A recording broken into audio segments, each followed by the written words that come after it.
Pindah untuk Havtxwv no dan the last sea itu hasil keluar.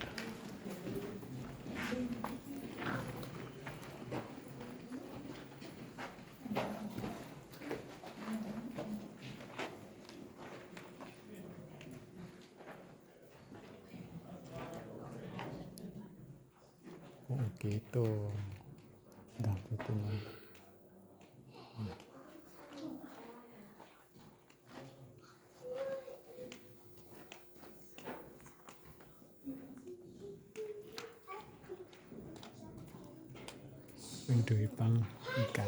Alrighty guys, if you look right over here for me, you're going to see the room we call the sand room. Now this is the only room that we know of that actually has sand in it. The early sweetwater settlers would bring their fruits, vegetables, and other preservatives down here, bury it in the sand, and because of the cave's constant 58-degree temperature, it kind of worked like an old-timey refrigerator. Now if you look up on the wall, you're going to see what we call water lines or water marks. It's where the water used to reside at a certain point in time in this particular part of the cave.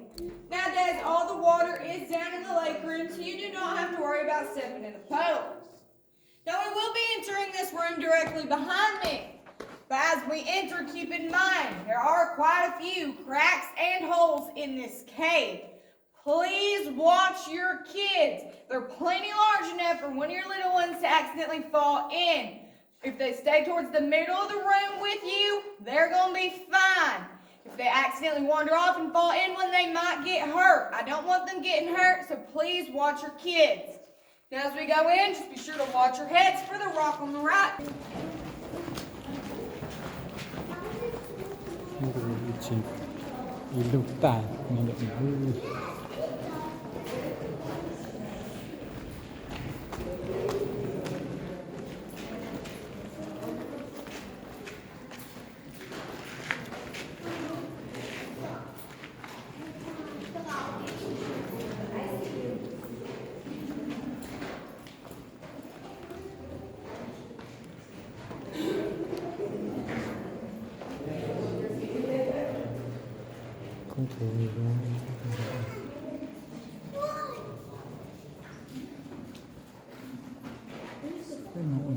Alrighty guys, welcome to the hanging rock chamber.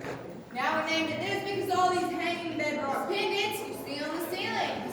Now keep in mind this is a lake-formed cave. Two natural springs met in the middle here. One coming from right outside in the sand room, one coming from right up here in the big room. When they met in the middle, they created whirlpools. Taking away the dirt and limestone, they left us these hanging bedrock pendants and the smooth surfaces on the ceiling. Now right up here is the big room. It's the second largest room we have access to. It's also where the natural entrance is located. This natural entrance is about 132 set of stairs, but at a 45-degree angle. Now you see why we prefer the yellow tunnel. Also up there in the 1940s, they found a 90-foot deep pit. At the bottom of this 90-foot deep pit, they found the remains of an ancient Pleistocene jaguar. Now we sent these remains off to the Naturalist Museum in New York. They sent us back a brass molding of what they believe the cat's face looked like, and the imprint of its paw. They also told us how large they believed this cat to be. They said it was about 8 feet long, not counting the tail, and about 500 pounds.